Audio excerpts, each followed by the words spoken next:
प्रणाम। आज आप सभी के समक्ष में पुनः उपस्थित हुआ हूँ क्योंकि आज मुझे कुछ महत्वपूर्ण क्रियाएं करनी थी और आज कुछ महत्वपूर्ण साधना का अनुष्ठान करना था, तो मैं विशेष परिवेश में और विशेष समय में आप सभी से बात कर पा रहा हूँ। यूं तो मेरा कार्य अभी पूर्ण होना है, पर मुझे लगा कि अगर मैं ये कार्य कर रहा हूँ तो आप सभी के समक्ष, आप सभी के साथ मैं ये कार्य बांटूं। जीवन में कई ऐसी स्थितियां आपके पास आएंगी कि आप किसी का कल्याण करना चाहते हो और कल्याण नहीं हो पा रहा है। ज़्यादातर ज़िंदगी में ये प्रॉब्लम्स आती हैं कि कोई व्यक्ति आपके पास आया और आपके पास उसका सॉल्यूशन नहीं मिल रहा है या आप नहीं बता पा रहे हैं कि आप उनको किस तरीके से सहायता करें। जो जीवन में निराश हो गए हों, जो जीवन में ये आशा छोड़ गए हों कि जीवन में मैं कुछ करना चाहता हूँ या नहीं करना चाहता हूँ, जो बिल्कुल ये आशा छोड़ गए हों कि अब कुछ नहीं हो सकता जीवन का, तो उनके लिए कुछ उपाय आप कर सकते हैं। और दूसरा, जो साधक अपने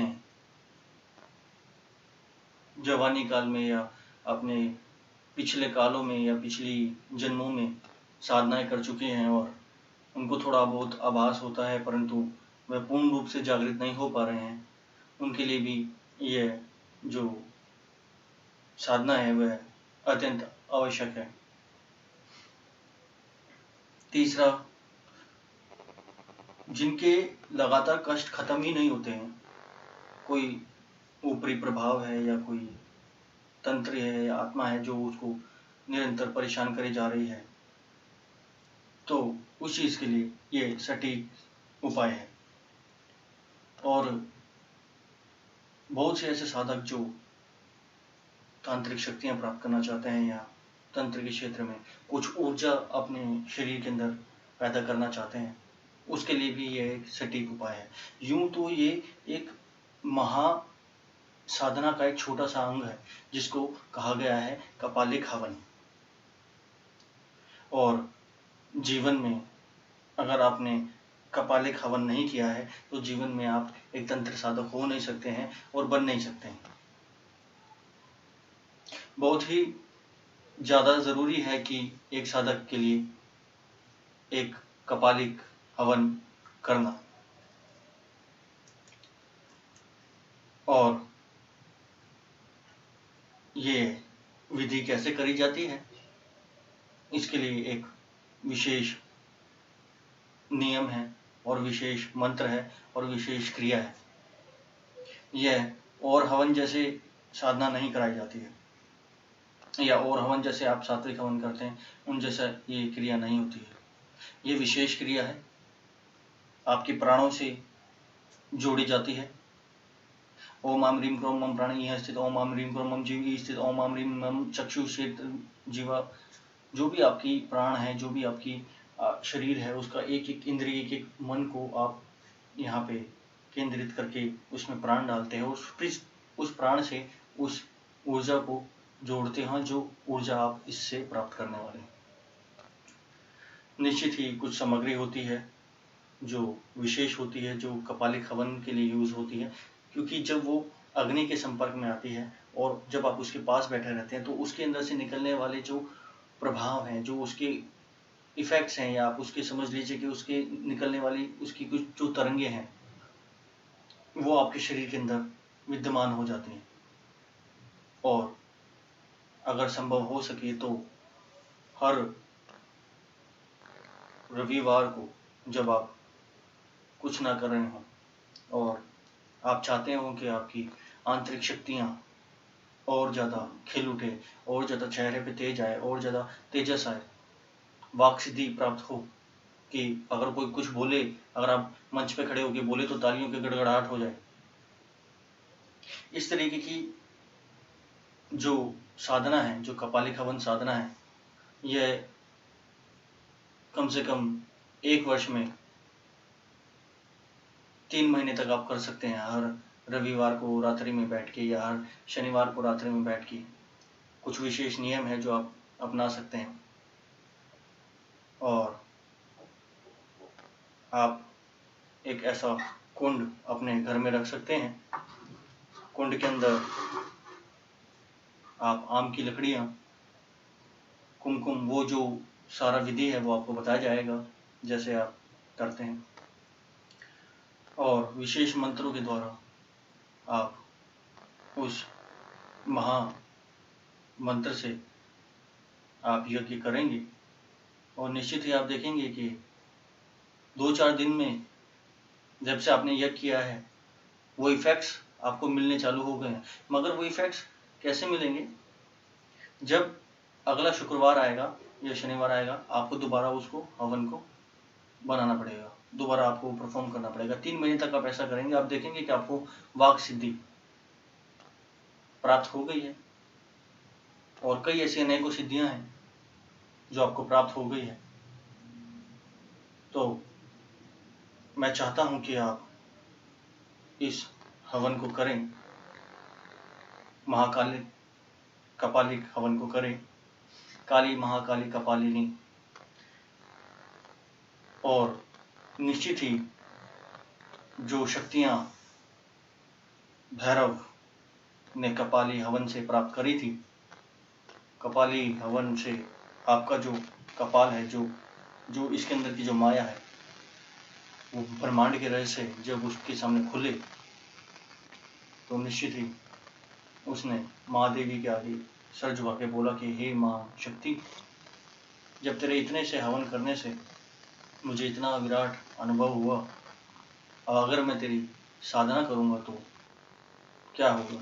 फिर उसके बाद महाभैरव ने, जिनको आप महाशिव कह सकते हैं, जो भी कह सकते हैं, देखिए भैरव एक नहीं है, भैरव तो लाखों हैं। भैरव का मतलब जो उस लेवल पे आ गया है, जो भय और रव के लेवल पे आ गया है, जो एक लेवल के जैसे एक ये उपाधि होती है कि एक लेवल पे आ गया है। पहले एक साधक होता है, पहले एक इंसान होता है, फिर वो अच्छा इंसान बनता है, फिर वो साधक बनता है। साधक के बाद वो धीरे धीरे धीरे करके अलग अलग लेवल्स पे जाता है, तांत्रिक बनता है। अगर कोई तांत्रिक नहीं बनता वो सात्विक में जाता है, और तांत्रिक के बाद फिर अघोरी बनता है। कोई अघोरी नहीं बनता तो वो सदगुरु में जाता है। ऐसे कैसे करके महाअघोरी, और ऐसे करके फिर आप एक भैरव, फिर भैरव के ऊपर अलग अलग स्थितियाँ रहती हैं, या वशिष्ठ हैं या अलग हैं, ऐसी उपाधियाँ रहती हैं। तो जब आप उस लेवल पे आओगे भैरव वाले, तब आप उन ऊर्जा को जान पाओगे। और जब आप जान पाओगे कि यार वो ऊर्जाएं आपको इन हवन के करने से मिली है, तो आप निश्चित ही हर्ष कुछ नहीं करेंगे, कोई साधना करने की जरूरत नहीं पड़ेगी, आप सिर्फ हवन करेंगे और आप देखेंगे कि उनसे आपको शक्तियां प्राप्त हो रही हैं। आप एक प्रभाव पैदा हो रहा है। जब ये अग्नि जलेगी, जो विशेष आपको बताया जाएगा कि आप विशेष जो इंग्रीडियंट्स या आप कहते हैं तत्व जो इसके अंदर डाले जाएंगे, उससे जो प्रभाव आपके पास पड़ेगा और जो मंत्र की ध्वनि चलेगी, उससे जो ऊर्जा प्राप्त होगी आपको, वो अभीष्ट ऊर्जा प्राप्त होगी। उसका कोई माप या ताप नहीं है। माप ताप का मतलब यह कि हर व्यक्ति को कुछ न कुछ अलग विभिन्न तरीके की ऊर्जाएं मिलती है, क्योंकि हमारा शरीर, हमारी सोच, हमारी तरंगे, हर कोई अलग अलग है, हर कोई अलग अलग फ्रिक्वेंसीज पे चल रहा है। हर एक की अपनी अपनी अपनी अलग अलग मन की ऊर्जाएं हैं, दिमाग की ऊर्जाएं हैं, तंत्र है, मैग्नेटिक फील्ड है, अलग अलग फील्ड्स हैं। तो सबको अपनी अपने हिसाब से अलग अलग ऊर्जाएं मिलती हैं। जो इस संसार में बहुत कुछ है, ब्रह्मांड में बहुत कुछ भरा पड़ा है। आप अच्छा भी ले सकते हैं, बुरा भी ले सकते हैं, आप काली शक्तियां भी ले सकते हैं और सफेद शक्तियां भी ले सकते हैं, और आप न्यूट्रल भी ले सकते हैं। तो ये डिपेंड करता है कि आप क्या प्राप्त करना चाहते हैं। तो निश्चित सी बात है, सबसे पहले आप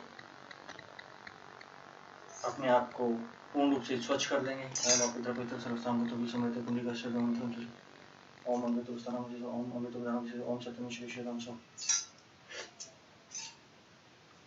ओम चंद्रूपिणी महामाया देवी समित तिष्ठे विषयकामते तेजवर्धन कुशोमि ओम वाग्मे सिद्धनसं प्रांति चक्षुर्मते कोणं सुतमस्तु ओम भावमे ब्रह्मस्तु ओम ऋषांगने सन्तु ओम प्रतिदंद्रकालों विष्णुदत्तप्रदातं च माधेरि गोत्रं कुशामि चावसं ओम मर्पसन्तु हि भूतो भूतो भूमि जतन भूतो भूमि नकदश्य साधुषा प्रगमतो ज्ञान पिशाच सर्वतम सर्वसं रोगं पुत्रं च मार्गं सुमुख जगदन्तस्य कुलोक जगदं पुत्रस्य विष्णुस्य जगन्नाथ धूम्रकेतु नाथ चोला चंद्र विगान दातो सिंहामणि पड़े पीतरं विवाह प्रवचन वंशनाम संगले ओम धरादेवी शीतलं जन्मदं ओम दुतल्पुनवदेवचन्द्रं सुन्दरं गणेशं गात्रं सदं श्रीवादं बोधमातन्नमूर्तिं शमितिं शोकं श्रीगुरुं व्यामियान्दं गणकमचन्द्रे साधने सन्तं दिव्यमूर्तिं ध्याद्गुरुचन्द्रेश्वरप्रकाशं पुष्कभीतरं दतानं श्रीगुरुचरणकमलविनयदानं समर्पयामि। ओम दमाय मा मा मा मा मा मा मा मा cut cut cut cut cut cut company देवी शोक शोक वाली। और जो विधि आपको बताई, उसके बाद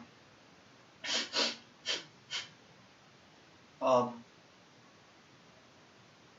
जो भी साधक इस साधना को करना चाहता है वो है संपर्क करें। यह कोई मजाक वाली साधना नहीं है, तीक्ष्ण साधना है, कल्याण भी करती है, विनाश भी करती है। और इसके साथ जो, जैसे मैंने अभी बताया कि कुछ विशिष्ट मंत्र दिए जाएंगे जिनसे कि आप शक्तियों का आह्वान करेंगे।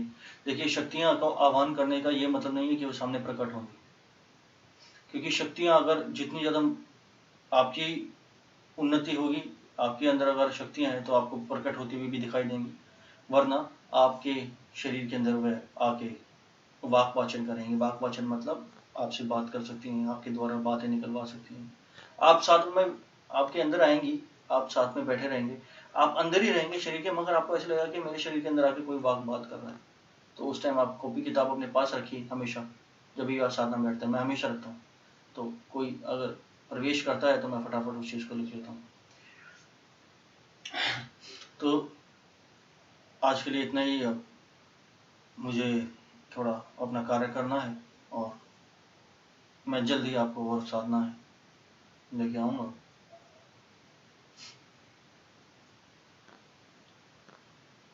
प्रणाम। हाँ, इसको बंद कर दीजिए।